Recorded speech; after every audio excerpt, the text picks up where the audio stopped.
Ce qui a commencé comme des gribouillages complexes s'est petit à petit transformé en portraits, ainsi qu'en personnages de bande dessinée et de fantaisie.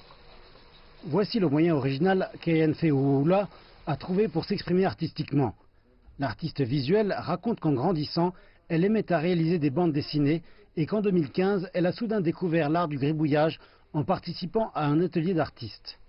J'étais vraiment frustrée parce qu'il y avait une telle pression sur moi. Je me suis emparée d'un stylo qui était la seule chose à ma disposition. Étant donné que j'étais une artiste qui utilisait un crayon, j'ai dû me contenter d'un stylo pour dessiner. J'étais donc frustrée. J'ai commencé à tracer des âneries. Et dans ces âneries, j'ai aperçu un visage. Et je me suis écrié « Waouh !»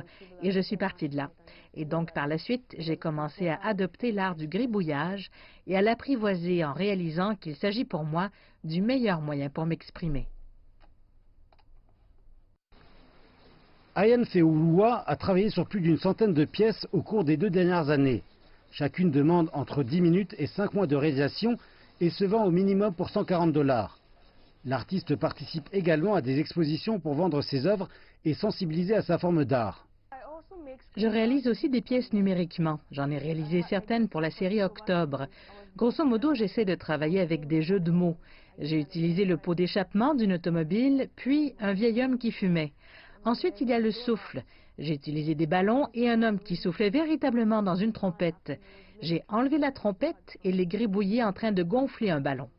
Je pratique aussi l'art du griffonnage dans lequel j'utilise des motifs minuscules pour former une œuvre d'art.